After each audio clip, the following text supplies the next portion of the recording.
Okay, so much I'm dumping on your brain here, but you know what I'm trying to do is I'm trying to lay out for you kind of the whole map. And I don't expect you to have absorbed it all in this one little conversation, but now it's like there's a place in your brain ready for the steps that I'm going to offer you. So I want to finish this first session by covering what I call the formula for happiness.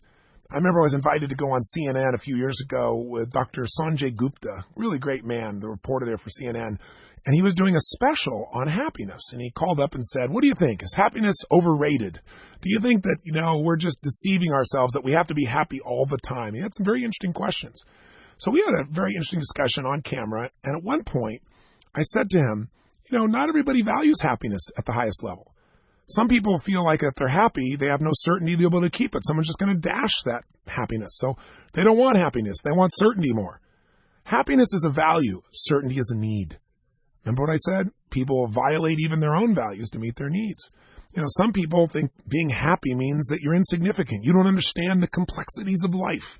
So they don't want to be happy.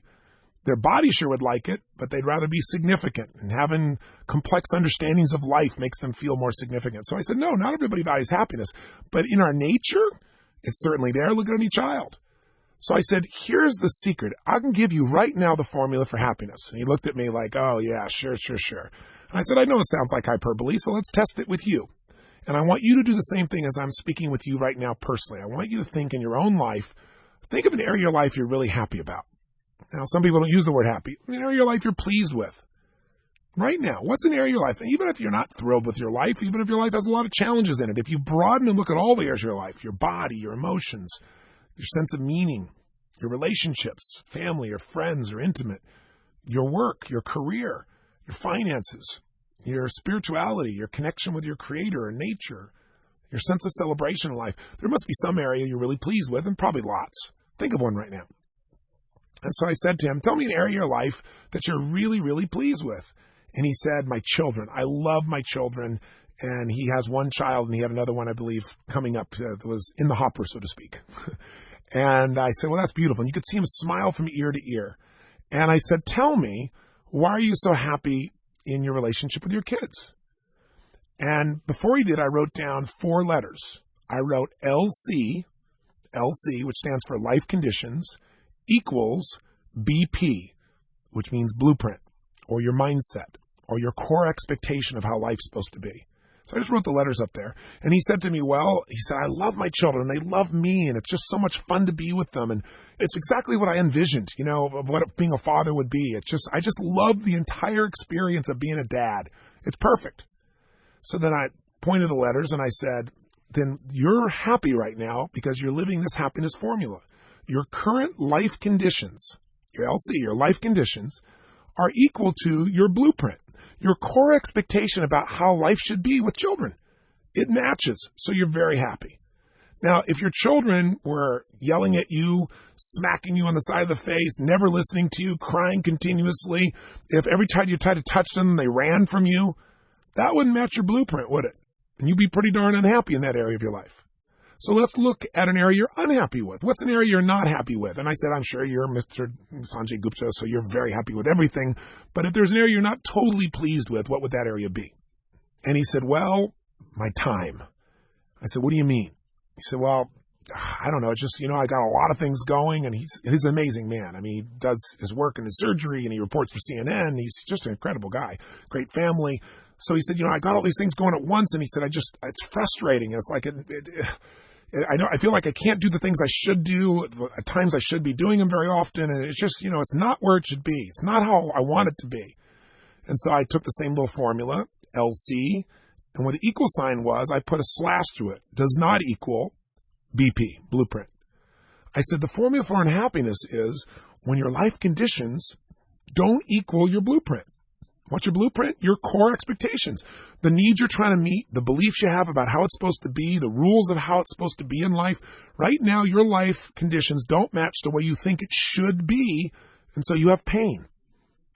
Pain is part of life. But I said, if you could shift your life conditions to where they matched your blueprint, you'd be pretty darn happy, wouldn't you? I said, how would you do that? He goes, well, I don't know. It's kind of overwhelming.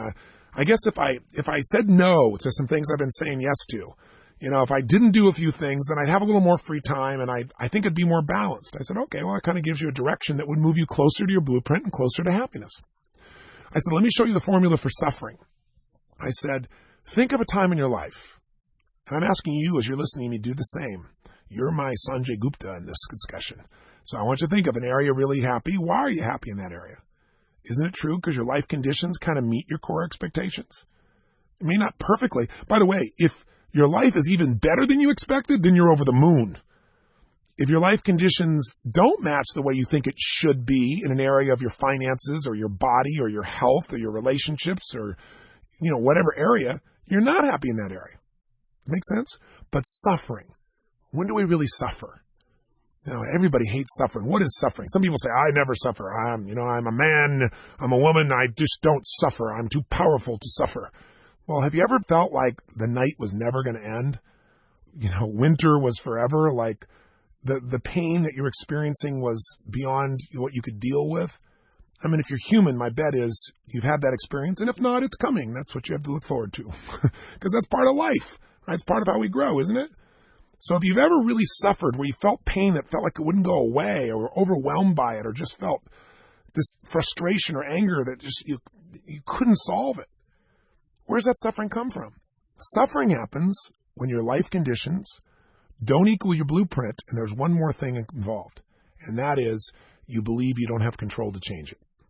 You believe you're helpless, that there's something outside your control, some force, the government, God, a husband, a wife, a brother, a sister, a worker, a boss, something you can't control, and so you can't make it better. You can't make your life the way you want it to be. And by the way, that's an illusion. You say, well, how can you say that, Tony? Was this positive thinking? No. We can't always control the events of our lives, but we can control what it means to us. But to do that, you have to understand that when you experience pain, and if you experience suffering, which is intense pain, you really only have three choices. Follow me on this. First choice that most people pick is blame something. Because one way to get out of my pain or my suffering is to say, here's why I'm suffering, here's why I have the pain, and it's not my what? Fault. The first thing we like to blame is events. Something that happened when you were a kid or last week or last month or something that isn't you that's the source of this problem, right? Because the great thing about events is they don't interrupt your story and make you wrong. They don't say, no, you're full of it, I'm not at fault. Events don't have a voice. So it's easy to blame events. And for the moment, as we blame the event, we don't have to feel like we're not enough. We don't have to feel like we're impotent. We don't have to feel like there's something wrong with us. It redirects our focus, and we focus on something else. We don't feel so bad for the moment. But blaming events doesn't last. So the second thing people do is they usually blame people. It's because of my parents. It's because of this person who treated me badly when I was 12. It's because of the situation that occurred. And we love to blame people that aren't there. The third choice, of course, that most people eventually revolve back to is they blame themselves. They go, it's my own fault. I'm lazy, or I don't care, or I'm not a good person, or whatever story we make up. Now, the problem with blaming things is it's a black hole. Even blaming yourself. Being responsible is different than blaming yourself. You're never going to change your life in a state of blame.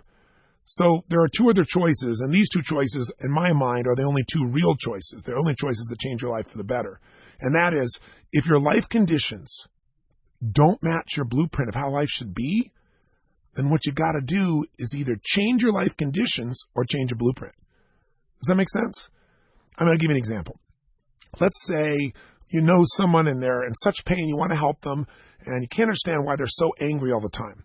And it's a woman, and she's, let's say, 59 years old, and she just seems to be so cranky with everybody. She's harsh to her friends. She's harsh to people at work. She seems like such a mean person. Well, one principle to remember is you can never really influence someone effectively long-term if you're judging them. So if you go, they're just a mean codger, or they don't care, or they're just harsh, that judgment is not going to allow you to understand someone. You're doing the same thing as, somebody who labels them with a disease and then drugs them, only you're not even drugging them. So maybe we get underneath it and we start to talk to this woman and we find out, interestingly enough, that her blueprint for life, she's unhappy. If she's unhappy, I promise you, her life conditions don't match her blueprint. So let's find out her blueprint. What's life about? What did you believe life was about? What did you want from your life? What do you want from your life? And eventually you find out that this woman always dreamed of having 4 children. She wanted to have children more than anything in her entire life. And she just never developed the relationship that would make that happen. And her belief system was to have a real life, to have meaning in your life, you should have 4 perfect children that you raise and have a white picket fence and live your life in a certain way. And now she's 59 years old and she's been married once and gotten divorced and she's had no children of her own. And she's miserable. Because guess what? Her blueprint will make her in pain every day. So she has one of 2 choices. She either has to change her life conditions and have a child, which at 59, barring a medical miracle, is probably not going to happen, or she's got to change her blueprint, or she's going to stay miserable as long as she lives. Does that make sense? Yes, we can drug her and numb her or try to make her feel good, but we haven't dealt with the problem. This is the source of her problem. Life doesn't match her blueprint, so she has to change her life or change her blueprint. So guess what? In this case, she's got to change her blueprint or she's going to stay in pain. Maybe her blueprint is, I can have children, I can raise them, but they're going to be kids I mentor.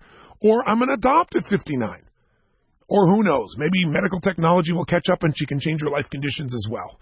But shoot, she's going to be 80 years old when her kid's 21, so I don't know if that's the best approach, but, to each their own. My point is, if you're suffering, change your life conditions or change your blueprint. I talked to a woman the other day. She raised her hand and she said, I was talking about how to create change, and she got very forceful and intense with me. She goes, you're making it sound like it's so easy to change.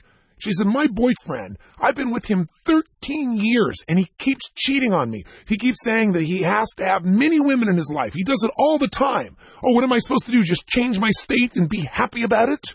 I said, I don't think I ever recommended that. And she was so upset. She wasn't upset with me. Right? She was upset with her life. Her life conditions don't match her blueprint. So I said to her, how do you want it to be? She goes, well, I was expecting we'd get married and live our life together and we'd go make a difference. And, I'm a massage therapist and I do herbology and I thought he was going to help me with this. And I said, but he's not. And he hasn't for 13 years. I said, well, how can you be upset with him at this stage? You either have to change your life conditions, which is you got to say to him, no more. It's over between us, or it's over between us if we can't commit to one another, or you got to change your blueprint and stop complaining about it and saying, okay, this is the life that I want. But living in this never land when you're making yourself crazy is not going to make your life any better. Step up. Make a decision. What is more important to you? How do we get there? See, this is where you start to make change. Until we address this truth, we're going to have ourselves in a state of frustration.